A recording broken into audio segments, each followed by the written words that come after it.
வணக்கம், welcome to LS cooks. இன்றைக்கி நம்ம பார்க்க போகிறது செட்டிநாடு ஸ்பெஷல் வெண்டைக்காய் புளி மண்டி. வெண்டைக்காய் 1/4 கிலோ எடுத்து மீடியம் சைஸ் நறுக்கி வச்சுருக்கேன். 2 பெரிய வெங்காயம், 2 பச்சை மிளகாய், 2 தக்காளி எல்லாத்தையும் இப்படி நறுக்கி வச்சுருக்கேன். புளி, எலுமிச்சை சைஸ் புளியை எப்படி கரைக்கணும்னா அரிசி கழுவின தண்ணியில் கரைச்சி வச்சுக்கணும். வெண்டைக்காய் புளி மண்டிக்கு அரிசி கழுவின தண்ணியில் புளி கரைச்சி வச்சா தான் டேஸ்ட்டாக இருக்கும். இப்போது வானலியில் நல்லெண்ணெய் விட்டுருக்கேன். நறுக்கி வச்ச வெண்டைக்காவை வதக்கி எடுத்துக்கலாம். எண்ணெய் நிறையா இருக்குன்னு பார்க்காதீங்க, இதிலே தான் நம்ம குழம்பு செய்ய போகிறோம். நல்லா வதக்கி எடுத்துக்கலாம். இந்த புளி மண்டி ரொம்ப டேஸ்ட்டாக இருக்கும். இப்போ வெண்டைக்காயை எடுத்தாச்சு. அதே எண்ணெயில் கடுகு போட்டுக்கிறேன். கடுகு நல்லா பொரியட்டும்.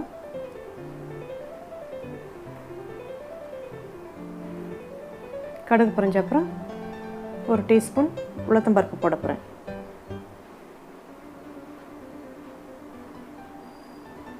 இப்போது உளுத்தம்பருப்பு போட்டுக்கலாம்.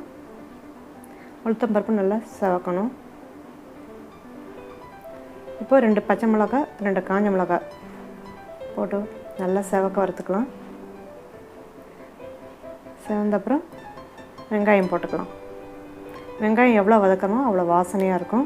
அதனால் வெங்காயத்தை நல்லா பொன்னிறமாக வதக்கிக்கலாம். பொன்னிறமானதான் நம்ம தக்காளி போட்டுக்க போகிறோம். நல்லா வாசம் வர வரையும் வெங்காயத்தை நல்லா வதக்கணும். இப்போது 2 தக்காளி நறுக்கி வச்சுருக்கோம்ல, அது போட்டுக்கலாம். இந்த டைமில் உங்களுக்கு பூண்டு வேணும்னா கூட ஒரு 5-6 பல் பூண்டு போட்டுக்கலாம். நான் பூண்டு போடாமல் தான் செய்கிறேன். நல்லா வதங்கட்டும். இதை பாருங்கள், நல்லா சுண்டி வந்துருச்சு வெங்காயமும் தக்காளியும். இப்போது நம்ம வதக்கி வச்ச வெண்டைக்காய் போட்டுக்க போகிறோம். ஒரு வதக்கலாம். இப்போ நம்ம கரைச்சி வச்சுருக்கிற புளி தண்ணி போடுறதுக்கு முன்னாடி மஞ்சத்தூள்,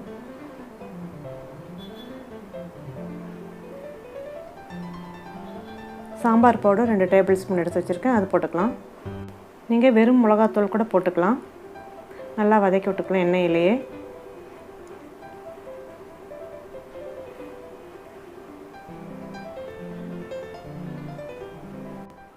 இப்போ நம்ம கரைச்சி வச்சுருக்க புளியை ஊற்றிக்கலாம்.